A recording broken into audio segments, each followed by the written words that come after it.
The moment Bonnie Mae Carson walked into ValleyMart, nobody expected the day to end with 30 truckers shutting the place down. She was 83, polite as a Sunday hymn, just trying to return a busted heater, and then a manager snapped and struck her. What he didn't know was that Bonnie had a grandson outside, a combat vet, and he wasn't alone. Because when Cross saw the bruise on his grandmother's face, he didn't yell or threaten. He just whispered 3 words that made 30 grown men rise from their lunch in perfect unison. And when this brotherhood walks into a store, the truth stops hiding, and justice starts rolling. Bonnie Mae Carson moved through ValleyMart like time had sanded her edges smooth. But her eyes? They still had spark. The kind you only earn by surviving storms most people never see. She's 83, Sunday dress blue, purse held like a promise. And today she's here for one small thing. The heater they sold me wheezes like a sick mule. A tiny chuckle moment. But here's the twist. She'd never survive what was waiting for her next. Bonnie stands patiently in the return line, smiles at the stressed cashier, even apologizes for being slow, because age stole her speed, not her manners. Then he arrives. Trevor, the store manager. Pressed shirt, polished name tag, and a personality that somehow skipped the polish entirely. The instant he sees her, something shifts. "You again?" he snaps. Wait, again? Bonnie's never been here this week. Already customers glance over. Attention hums. Something's off. Trevor rolls his eyes loud enough for the whole aisle to hear. "You old folks always try this." And suddenly, the whole store feels smaller. Bonnie sets the heater down gently. "It's defective. I'm only asking for fairness." That word, fairness. Trevor hears it like a personal insult. He grabs the heater and lifts it high, above her reach. "Next customer." Here comes the ripple. Bonnie raises a hand softly, not grabbing, just human. And Trevor snaps. He slams the box down. The corner slices across her cheek. Her glasses fly, skittering across tile. The store freezes. Bonnie doesn't cry, doesn't yell. She just touches the warm sting on her cheek, like she can't believe someone would treat her this way. Trevor panics, not because he hurt her, but because people saw it. A whisper. Did he just hit her? Bonnie bends to find her glasses, but she can't. Her vision is gone without them. Her hands tremble on the cold floor. "I just wanted a refund," she whispers. And here's where the story detonates.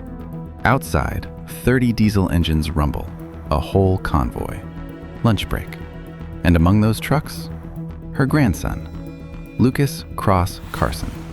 A man who left war but brought back loyalty sharp enough to cut steel. Bonnie steps outside, cheek bruising quiet purple. One lens cracked. Cross sees her, and the world inside him shifts. "Grandma?" His voice drops an octave when he sees the bruise. "What happened?" Bonnie swallows hard. "A man in there slapped me." You expect a shout, rage, explosion, but Cross doesn't yell. He just says 3 words, 3 quiet, lethal words. "Get your boots." And like a pressure wave rolling through diesel and denim, 30 truckers stand. No signal needed, no explanation. The brotherhood rises. Cross didn't storm the place. He didn't yell. He walked, slow, steady, like a man who already knows the ending and is just moving toward it. Behind him, 30 truckers followed, boots beating a rhythm older than fear. And inside, Trevor was rehearsing his lie over and over, crafting the version where he came out innocent. He didn't expect the truth to walk in wearing steel-toe boots. The automatic doors slid open, and the truckers filled the entrance like a blue-collar avalanche. No shouting, no chest thumping, just presence. And presence is what breaks bullies. Trevor's eyes flickered. Can I help you?" Cross stepped forward. "You can start," he said, "by telling me why my grandmother walked out bleeding." The room shifted. A cashier froze. A mother stopped mid-step. Even the security guard pretended his radio suddenly mattered less than this moment. Trevor tried to scoff, but it came out cracked. "Look, she grabbed me, tried to take the heater. I was just keeping order." Cross didn't blink. "So you hit her?" "I didn't hit her!"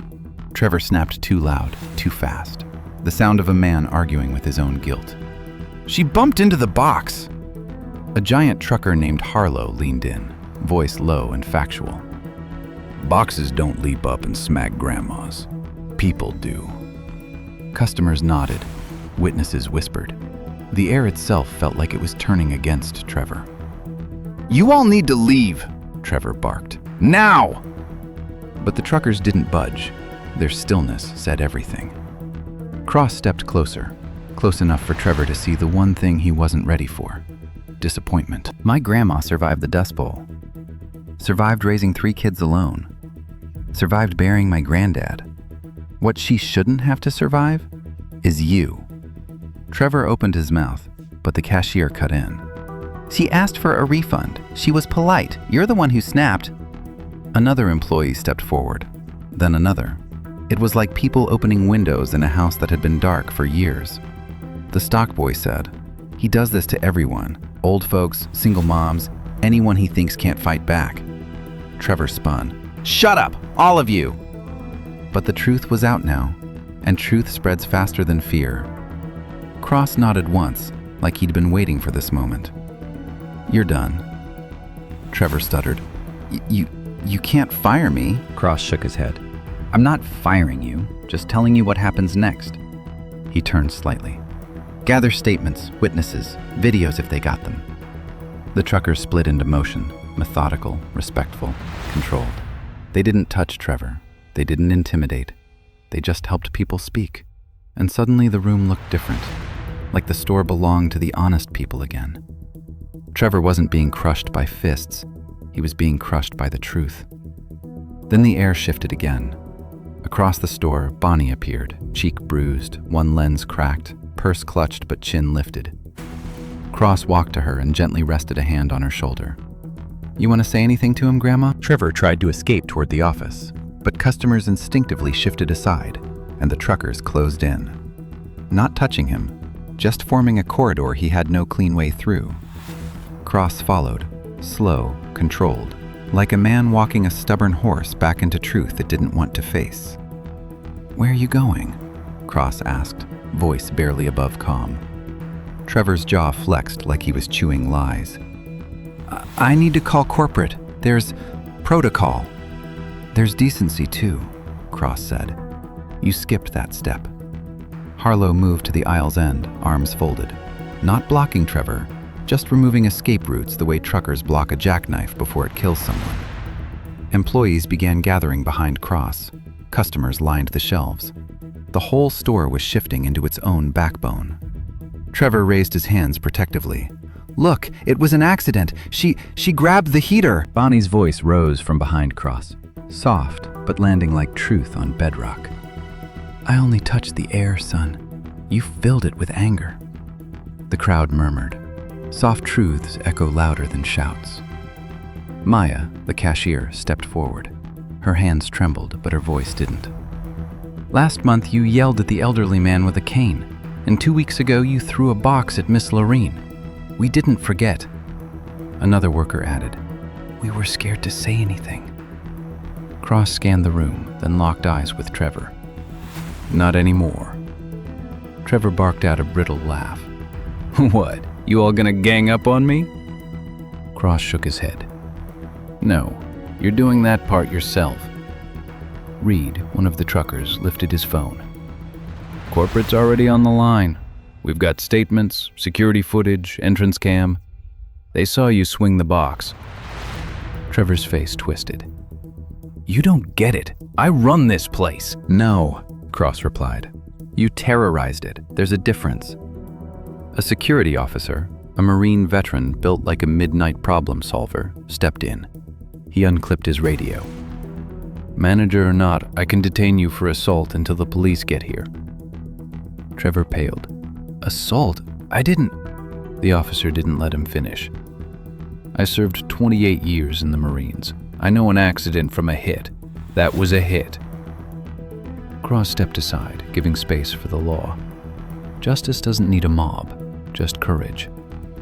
Trevor tried one last plea. "You can't all do this to me." And that's when Bonnie stepped forward. Her hand shook, but a voice landed like a closing door. "Son, you're not in trouble because of us.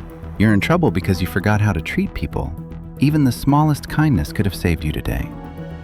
Silence rolled through the store, heavy, final.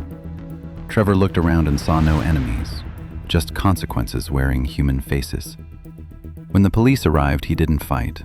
He couldn't. His knees were already trembling. As they walked him out, the officer listed charges. "Assault on an elderly person, workplace misconduct, pending further complaints." No cheers, no gloating. Just dignity, the kind Bonnie carried like a flag. Cross slipped an arm around her shoulders. "You okay, Grandma?" Bonnie dabbed her eyes. "I'll heal, sweetheart. Bruises fade faster than pride." Outside, the late afternoon sun dropped long shadows across the parking lot. Diesel engines hummed, steady and warm, like 30 steel hearts waiting for Bonnie to breathe easy again. Cross eased her onto the tailgate of a flatbed. She brushed her skirt, cheeks pink with embarrassment rather than pain. "I'm sorry you saw me like that," she murmured. Cross crouched in front of her, big hands on his knees. "Grandma, you never apologize for being hurt. Only the ones who do the hurting owe apologies." Bonnie's eyes wandered toward the store where customers still whispered. Her sigh drifted out thin and tired. "Your granddaddy always told me, stay gentle, Bonnie. The world's got enough fighters." I tried to keep that promise today. Cross swallowed. "He was right." Then softer. "But he never meant you should stand alone." Her eyes glistened, soft but still carrying the old fire. "You boys showed up fast." "Faster than that fool expected," Harlow said, stepping up with a grin. The truckers drifted in, forming a loose horseshoe around her, protective, not crowding, a circle of steel-toe guardians. Bonnie studied their faces, grease-stained nails, road-mile eyes, quiet souls shaped by long highways. "You remind me of the unit your granddaddy served with," she said. "Men who didn't talk much, but always showed up when the world turned mean." One younger driver, Colt, scratched his neck. "Ma'am, we ain't heroes, just truckers." Bonnie smiled, like someone who'd lived enough life to recognize the truth. "Honey, the best protectors never call themselves heroes." The wind carried her words straight through the group, a blessing disguised as a sentence. Later, a police cruiser rolled by, with Trevor in the back seat. No cheers, no smirks. 30 truckers stood silent, because righteousness doesn't need noise. Cross helped Bonnie into his rig's passenger seat, the command chair, where he kept a photo of his grandfather, edges worn from decades of miles. Bonnie touched the photo gently. "He'd be proud of you." Cross looked away, blinking hard. "Sometimes I feel like I left the uniform behind and lost the part of me that cared." Bonnie shook her head, steady and certain. "Your service didn't end, Lucas. It just changed roads." The convoy didn't let her drive home alone. They surrounded her old sedan, 15 trucks ahead, 15 behind, a rolling iron honor guard down Highway 12. Other drivers slowed, watching the procession like witnessing something sacred. At a red light, Cross leaned out the window. "Grandma, you okay back there?" Through her cracked windshield, she waved. "Baby, I ain't never been safer in my life." Weeks passed. ValleyMart corporate fired Trevor for good. New policies rolled in. Employees finally breathed like people, not hostages. But the real legacy didn't live in the store. It lived on the road. The truckers started something new, something simple, powerful. Bonnie's line. A number seniors could call if they ever felt threatened or mistreated. No fees, no paperwork, just a promise. Someone will stand with you. Cross taped a handwritten quote beside his granddad's photo. Stay gentle, but never alone. He reads it before every haul. And every man in that convoy carries a version of the same law burned into their bones. You don't lay hands on the elderly. You don't disrespect sacrifice. And you damn sure don't slap a veteran's grandmother in front of 30 truckers. Because the Brotherhood remembers. And when they rise, justice doesn't walk, it rolls in.